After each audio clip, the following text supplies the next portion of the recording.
भगवान भोले बाबांचे शिवपुराणातील 11 उपाय.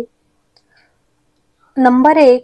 भगवान शंकराला जर आपण 21 काळे मिरे दर सोमवारी वाहिले तर आपल्याला जर रोग असेल, कुठल्याही प्रकारचा शारीरिक रोग जावा असं वाटत असेल तर 21 काळे मिरे भगवान शंकराच्या पिंडीवर आपल्याला व्हायचे आहेत. आपले जे दुश्मन असतात ते आपल्याला काही नसताना सतवतात, दुश्मनी करतात, तर दुश्मनी पूर्णपणे खतम होऊन जाते, भोग नाहीसा होतो आणि विशेष म्हणजे घरामध्ये कलह असेल, भांडणं असेल ते मिटते आणि संपदा घरामध्ये नांदते. नंबर 2. सोमप्रदोषच्या दिवशी आईने आणि वडिलांनी मुलाच्या नावाने उपवास करायचा.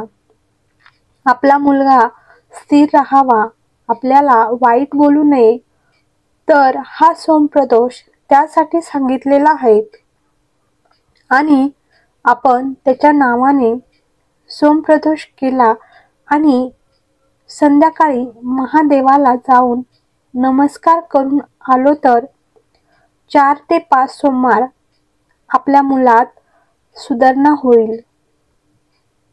नंबर 3. एक बेलाचे झाड लावले तर 1 कोटी शिवलिंग म्हणजेच 1 कोटी मंदिर बांधण्याचं पुण्य मिळतं. एक बेलपत्राचे झाड आपल्या दारापुढे असायला पाहिजे. नंबर 4. ज्या झाडामधून चीक निघतो ते एकही झाड आपल्या घरासमोर ठेवायचं नाही. आपण कधी सफल होत नाही. रुईचे झाड सुद्धा आपल्या घरासमोर नसावे. बदामाचे झाड सुद्धा आपल्या घरासमोर नसावे. जेवढे दुधाचे पदार्थ जे झाड देतात तेवढे एकही झाड आपल्या दारापुढे नसावे. नंबर 5. देवांना स्नान घातल्यानंतर ते पाणी तुळशीला टाकले तर तो सगळ्यात मोठा दोष आहे. कारण भगवान शंकराच्या पिंडीला तुम्ही आंघोळ घातल्यानंतर ते पाणी तुम्ही तुळशीला टाकले तर कालसर्प दोष लागतो. नंबर 6. शिवलिंग जर तुळशीत ठेवले तर सगळ्यात मोठा दोष लागतो. चुकूनही सुद्धा शिवलिंग तुळशीत ठेवू नये. तुळशीत शालिग्राम ठेवावा आणि बेलाच्या झाडाखाली शिवलिंग ठेवावे. एक शिवलिंगावर एक बेलपत्र वाहिले तर कोटी कन्यादान केल्याचे पुण्य मिळते. नंबर 7. शिवलिंगावर एक धागा वाहून तो आपल्या हातात बांधावा. त्याला कोणत्याही प्रकारचा रोग होणार नाही. कुठल्याही प्रकारचा अकाल मृत्यू हे येत नाही. कारण पहिले लोक तिथेच नाडी तपासत होते, म्हणून तिथे धागा पाहिजे.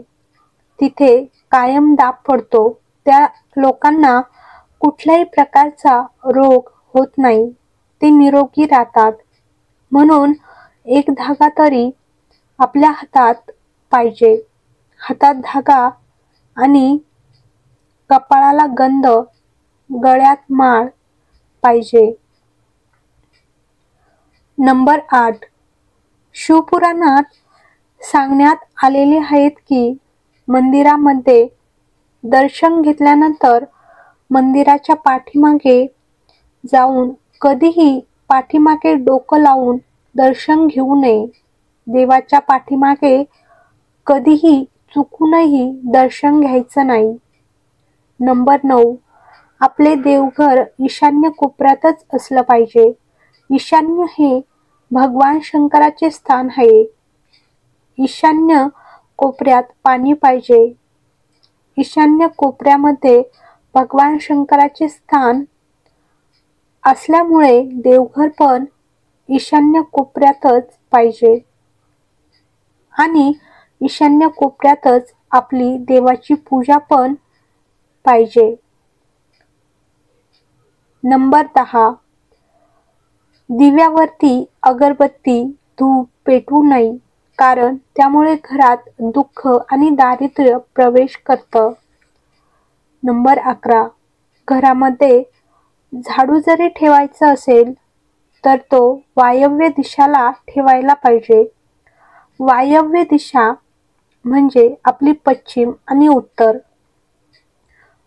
उत्तरचा कोपरा, त्या ठिकाणी झाडू ठेवला पाहिजे आणि झाडू संपत आला का लगेच फेकून द्यावा आणि नवीन झाडू आणावा.